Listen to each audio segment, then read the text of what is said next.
Hello student, welcome back to my channel study 7.0। यदि आप हमारे चैनल पर नए हैं तो चैनल जो सब्सक्राइब कर लें। स्टूडेंट, हम पढ़ेंगे क्लास 10 साइंस का सैम्पल पेपर, जो कि आपके एग्ज़ाम के लिए ज़्यादा विवेक क्वेश्चन है। इसमें हम ऐसे क्वेश्चन को लाए हैं जो कि ज़्यादातर एग्जाम में पूछे गए हैं। इसमें आपको टोटली 27 क्वेश्चन है, ठीक है।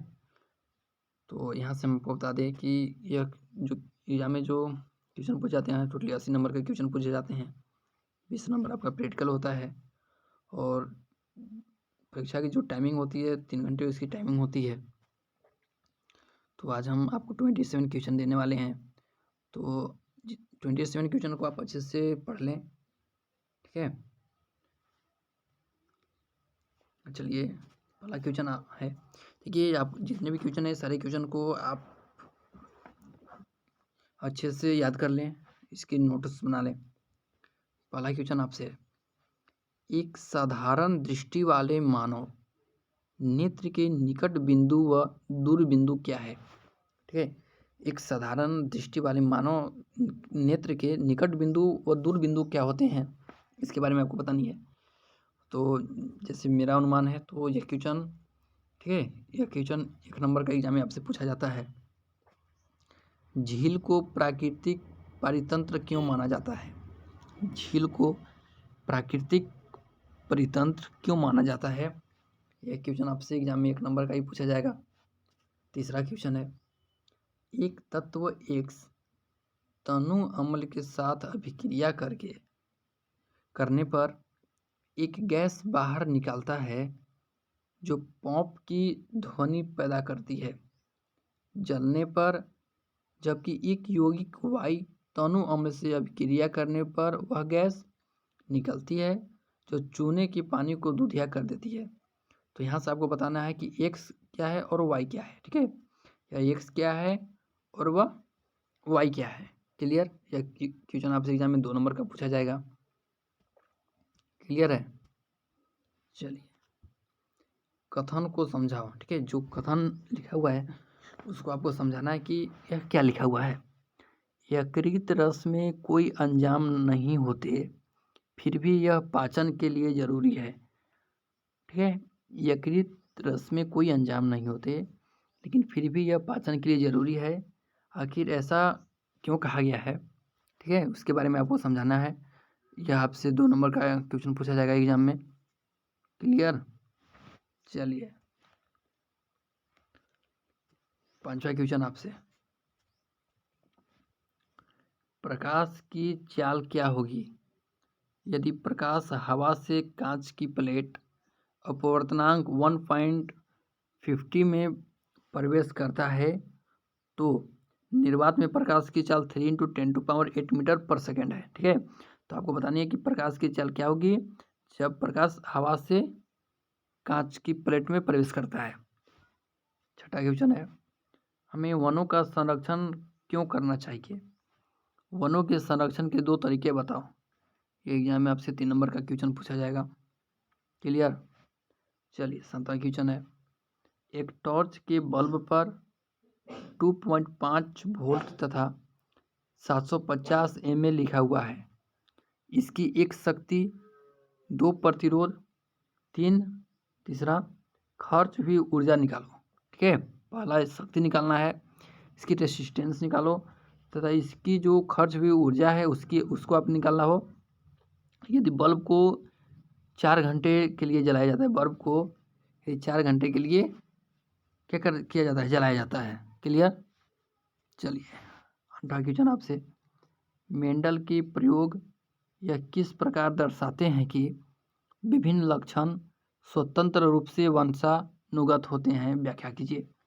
मेंडल के प्रयोग जो होता है यह किस प्रकार दर्शाता है कि विभिन्न लक्षण जो है वो स्वतंत्र रूप से वंशागत होते हैं, उसके बारे में आपको व्याख्या करनी है। ये क्वेश्चन आपसे एग्जाम में 3 नंबर का पूछा जाएगा। क्लियर है? आ जाइए, नेक्स्ट क्वेश्चन देखते हैं हम लोग। 9 क्वेश्चन, कुछ तत्व परमाणु संख्या के साथ नीचे दिए गए हैं। किस तत्व की ब्रांतम कक्ष में 1 इलेक्ट्रॉन है इसका इलेक्ट्रॉनिक विन्यास भी लिखिए, ठीक है। किस तत्व के ब्राह्मण कक्ष में, ब्राह्मण मतलब सबसे भारी वाली कक्ष में एक इलेक्ट्रॉन है, कितने, एक इलेक्ट्रॉन है, तथा इसका इलेक्ट्रॉनिक विन्यास भी आपको लिखनी है। क्लियर, आ जाइए। इनमें से कौन से तत्व हैं जो एक ही आवर्त से संबंध रखते हैं? परमाणु त्रिज्या किसका ज़्यादा है? ठीक है, यह क्वेश्चन जो है आपसे 3 नंबर का क्वेश्चन पूछा जाएगा। क्लियर है। चलिए अगला क्वेश्चन हम लोग पढ़ेंगे। गर्भाशय में होने वाले परिवर्तनों को लिखिए। जब पहला भ्रूण प्रतिरोपित होता है तब क्या होता है? दूसरा अंड का निषेचन नहीं होता तब क्या होता है? इसकी परिवर्तन के बारे में आपको लिखनी है। क्लियर है। चलिए अगला क्वेश्चन 11वां आपसे। शिवांग और उसका मित्र एक कस्बे में गए। भ्रमण के दौरान उन्होंने कुल्हड़े में चाय दी गई। शिवांग ने चाय डिस्पोजल प्लास्टिक के कप में मांगे और कहा कि कुल्हड़ खराब होते हैं तथा हमारी सेहत के लिए सुरक्षित नहीं होते हैं। अब आपको बताना है, क्या आप सहमत को हो कि शिवांग सही था? ठीक है, क्या आप सहमत हो कि शिवांग सही था? और दूसरा क्वेश्चन इसमें है, क्या आप डिस्पोजल प्लास्टिक कप को पसंद करते हैं? अपने पक्ष में तर्क दीजिए। आपसे 3 नंबर का क्वेश्चन पूछा जाएगा एग्जाम में। क्लियर है। आ जाइए अगला क्वेश्चन। चलिए 12वां क्वेश्चन है आपसे। निम्नलिखित अभिक्रियाओं को पूरा कीजिए। ठीक है, निम्नलिखित अभिक्रियाओं को पूरा करें। यहाँ से आपको अभिक्रिया दिया हुआ है, इसको आपको क्या करनी है, पूरी करनी है। ठीक है, ये टोटली 3 क्वेश्चन है। एक क्वेश्चन एक नंबर का है, 3 क्वेश्चन आपसे टोटली 3 नंबर का पूछा जाएगा। क्लियर। चलिए अगला क्वेश्चन देखते हैं।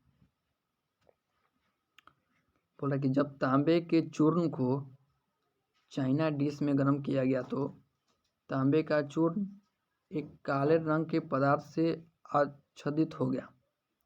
पहला क्वेश्चन है, यह काला पदार्थ क्या है? दूसरा, यह काला पदार्थ क्यों बना? और तीसरा, अभिक्रिया के लिए रासायनिक समीकरण लिखो। ठीक है,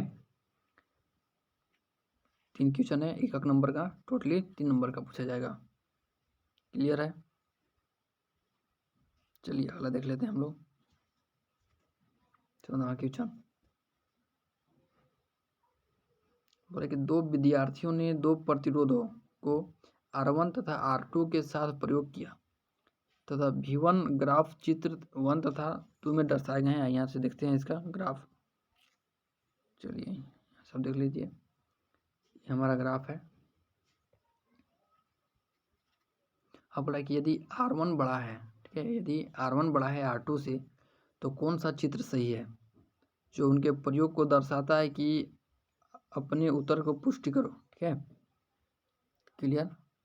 चलिए अगला क्वेश्चन देखेंगे हम लोग। 15वां क्वेश्चन, दूरदृष्टि दोष को दर्शाने के लिए एक किरण चित्र बनाइए।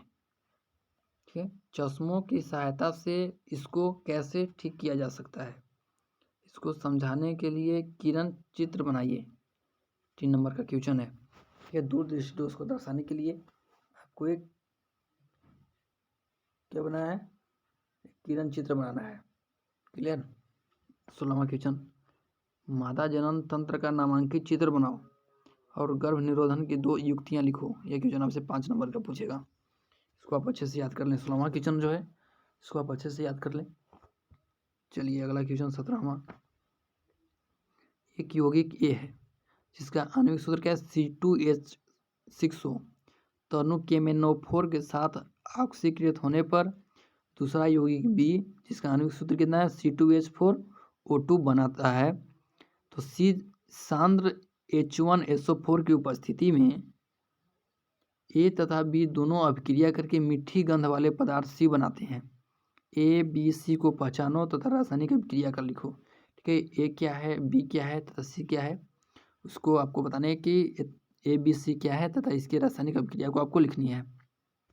क्लियर है। चलिए 18वां क्वेश्चन आपसे, लेंस की शक्ति से आप क्या समझते हो, इसका SI मात्रक लिखो। लेंस की शक्ति की परिभाषा लिखें तथा इसका SI मात्रक लिखें। ठीक है। आपके पास दो लेंस ए तथा बी फोकस दूरी 10 सेंटीमीटर वाले हैं। लेंसों की प्रकृति व शक्ति निकालो। इनमें से कौन सा लेंस आभासी व बड़ा प्रतिबिंब बनाएगा जब वस्तु लेंस से 8 सेंटीमीटर की दूर पर रखी गई है?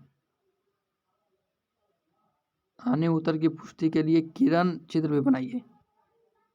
ठीक है, इसके लिए भी आपको क्या करनी है, किरण चित्र भी बनाना है। आ जाइए 19वां क्वेश्चन। जब एक धारावाही चालक चुंबकीय क्षेत्र में रखा जाता है तो इसके द्वारा अनुभव किए जाने वाले बल कब सबसे ज़्यादा होगा? ठीक है। और एक विद्युत रोधी तांबे की कुंडली को गैल्वेनोमीटर से जोड़ा जाता है तो क्या होगा यदि एक चुंबक को कुंडली के अंदर धकेला जाता है, बाहर निकाला जाता है और कुंडली के अंदर विराम अवस्था में छोड़ दिया जाता है? 5 नंबर का क्वेश्चन है। क्लियर है? चलिए अगला क्वेश्चन 20वां क्वेश्चन है। क्लोरीन की गंध वाले एक रासायनिक यौगिक को पानी को साफ करने के लिए प्रयुक्त किया जाता है। पहला, यौगिक को पहचानो। दूसरा, इसको बनाने की विधि की रासायनिक अभिक्रिया लिखो। ठीक है। तीसरा, इसके उपयोग को लिखो। 5 नंबर का क्वेश्चन है। आप क्लोरीन के बारे में अच्छे से पढ़ लें। 21वां क्वेश्चन, मानव में लिंग निर्धारण कैसे होता है? और सेकंड, लैंगिक जनन के द्वारा क्या क्या परिवर्तन होते हैं? ठीक है। 2.5 नंबर का एक क्वेश्चन है, 5 नंबर का दोनों क्वेश्चन है। क्लियर है? चलिए अगला क्वेश्चन देख लो। विद्युत धारा की विद्युत विभव पर निर्भरता प्राप्त करने के लिए एक विद्युत परिपथ बनाया गया। पहला क्वेश्चन, विद्युत परिपथ का चित्र बनाओ। ठीक है। जो विद्युत परिपथ बनाया गया उस विद्युत परिपथ की क्या करनी है, चित्र बनानी है। और सेकेंड, यदि ये मीटर का पथयांक बढ़ाया जाता है तो वोल्ट मीटर का पथयांक क्या होगा? 2 नंबर का क्वेश्चन। क्लियर है? चलिए अगला क्वेश्चन। एक विद्यार्थी ने श्वसन के दौरान CO2 के निकलने को दर्शाने के लिए एक उपकरण फिट किया। उसने एक शंक्वाकार फ्लास्क में KOH के पैलेट्स वाले प्रणाली क्यों रखी? प्रयोग शुरू होने के 2 घंटे पश्चात वह क्या परिवर्तन देखेगा? ठीक है। आंसर आपको लिखनी है। चलिए इसका आंसर देखते हैं। चलिए 24वां क्वेश्चन। एक विद्यार्थी ने पादप रंध्र का स्केच बनाया तथा भाग 1, भाग 2, भाग 3 और भाग 4 को नामांकित किया। उनको पहचानो। ठीक है। भाग 1 क्या है, भाग 2 क्या है, भाग 3 क्या है, भाग 4 क्या है, इसकी आपको क्या लिखनी है, नाम लिखनी है। क्लियर? आ जाइए अगला क्वेश्चन 25वां क्वेश्चन है। एक विद्यार्थी ने प्रयोग करते हुए महसूस किया कि जलीय कॉपर सल्फेट का नीला रंग लोहे के छेदन डालने पर बदल गया। रंग बदलने का कारण लिखो तथा अभिक्रिया का नाम बताओ। 2 नंबर का क्वेश्चन है। अच्छे अच्छे इसको याद कर लें। चलिए 26वां क्वेश्चन। उस अलैंगिक जनन के प्रकार का नाम लिखिए जिसमें एक जनन कोशिका के 2 संतति कोशिकाओं का निर्माण होता है और जनक कोशिका का अस्तित्व समाप्त हो जाता है। उस प्रथम चरण का उल्लेख कीजिए जिससे इस प्रकार के जनन का आरंभ होता है। इस जनन के पहले 2 चरणों के आरेख खींचिए। ठीक है। और यहाँ से सबसे लास्ट क्वेश्चन आपसे 27वां क्वेश्चन। किरण चित्र में वस्तु PQ को उत्तर लेंस 21 L2 ठीक है के सामने रखा गया है। F1 तथा F2 ठीक है। F1 और F2 का मुख्य अक्ष 2 फोकस बिंदु है। प्रतिबिंब प्राप्त करने की स्थिति को दिखाने के लिए किरण चित्र को पूरा करो। वस्तु तथा प्रतिबिंब की आकृतियों की भी तुलना करो। 2 नंबर का क्वेश्चन है। ठीक है। तो आपको टोटली 7 क्वेश्चन हम दिए हैं। 27 क्वेश्चन को आपको अच्छे से याद कर लेनी है। तो यदि आपने चैनल को सब्सक्राइब नहीं किए होंगे स्टूडेंट तो आप चैनल जरूर सब्सक्राइब कर लें। मिलते हैं आपसे नेक्स्ट वीडियो में।